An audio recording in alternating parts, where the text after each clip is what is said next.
नमस्कार फ्रेंड्स, आपका एक बार फिर से बहुत बहुत स्वागत है कृष्णा सोनी किचन में। आज हम बनाएंगे सिंपल सी ट्रिक वाली मसाला डोसा की रेसिपी जो कि काफ़ी टेस्टी, एकदम यूनिक, बाजार जैसी।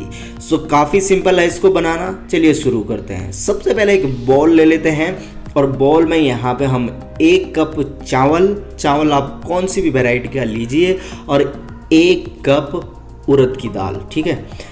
तो मैं दोनों को सेम क्वांटिटी में ले रहा हूँ। आप चाहो तो चावल की क्वांटिटी थोड़ा ज़्यादा बढ़ा लीजिए, उससे थोड़ा क्रिस्पी और कड़क बनेंगे आपके डोसे। बट ये प्रोसेस उन लोग के लिए है जो नए हैं, जिनको बनाना नहीं आता, वो इस प्रोसेस में जल्दी बना लें। तो 4 से 5 घंटा इसको भिगा लेना है अच्छे से वॉश करने के बाद। अब इसको फाइन पेस्ट बना लेना है। तो चलिए मैं थोड़ा थोड़ा करके मिक्सर के जार में इसको डाल रहा हूँ। थोड़ा पानी डालकर इसको पीस लूँगा। तो ये देखिए इस तरह का पेस्ट इसका होना चाहिए। तो चलिए इसको ट्रांसफ़र करते हैं एक बाउल या बर्तन, जो भी बर्तन आपके पास उसमें इसको ट्रांसफ़र करिए।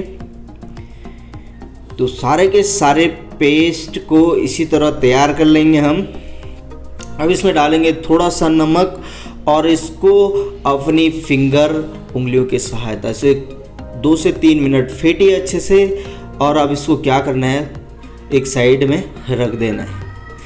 जब तक ये रेस्ट करता है एक साइड में, तब तक हम तैयारी कर लेते हैं आलू का जो मसाला बनता है डोसे के लिए। तो यहाँ पे हमने पैन चढ़ा लिया है चूल्हे में। तेल डालते हैं लगभग 1.5 से 2 बड़े चम्मच और इसमें 1/4 चम्मच हम राई के दाने डाल देंगे। थोड़ी देर इनको चटकने देते हैं। अब इसमें आधा छोटा चम्मच डालेंगे हम चने की दाल और यहाँ पे 2 साबुत लाल मिर्च, 1 इंच बारीक कटी हुई अदरक, 6 से 7 करी पत्ते, 2 से 3 बारीक कटी हुई हरी मिर्च। अब इन सभी चीजों को भून लेते हैं। अब इसमें हम रफली कटी हुई प्याज ऐड कर लेते हैं, या बारीक कटी हुई प्याज, आपको जैसा पसंद है वैसा ऐड करिए। रफली कटी हुई प्याज में थोड़ा टेस्ट का अंतर हो जाता है, इसमें टेस्ट अच्छा लगता है। ये मेरा एक्सपीरियंस है, आपको कैसा लगता है वो आप पे डिपेंड करता है। इसमें मैंने थोड़ी सी हल्दी डाली है और बॉइल्ड मैश्ड किए हुए आलू, 3 से 4 आलू लिए हैं मैंने यहाँ पे, और इनको अच्छे से मैश्ड कर लिया था और इनको ऐड कर दिया इस मसाले के साथ में। और अब थोड़ा सा नमक अपने स्वाद के अकॉर्डिंग ही आपको डालना है और इन सारी चीज़ों को मिक्स कर लेते हैं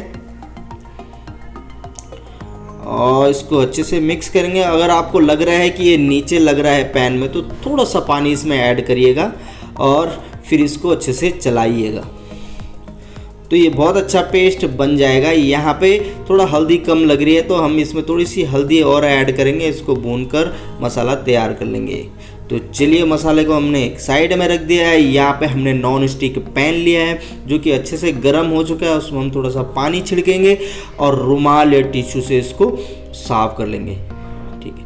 अब गैस को मीडियम फ्लेम पे रखना है और यहाँ पे जो हमने बैटर तैयार किया था ये अच्छे से सेट हो चुका है। तो करछी या कटोरी से इस तरह से इसको पूरा फैला दीजिए पूरे तवे पे, और थोड़ा सा तेल, घी, बटर जो भी आपके पास है उसके ऊपर से ऐड करिए और इसको पकने दीजिए। अब यहाँ पे जो हमने आलू का मसाला तैयार किया था इसके ऊपर से इसको डाल देना है। सिंपली बहुत ही आसान ये मसाला डोसा की रेसिपी आपके घर पर बनकर तैयार हो जाएगी। तो यहाँ पे मैं एक बार फिर से आपको और दिखा देता हूँ ताकि आपको बनाने में आसानी हो और ये इजी सी मसाला डोसे की रेसिपी आप अपने घर पे बना सको। सो फ्रेंड्स, मेरी कोशिश हमेशा यही रहती है कि मैं आपको इजी से इजी और अच्छी से अच्छी रेसिपी इसी तरह से बताऊं। सो फ्रेंड्स, मैं मिलता हूं एक और रेसिपी के साथ। तब तक के लिए अपना ख्याल रखिए, खुश रहिए, मुस्कुराते रहिए। जय हिंद।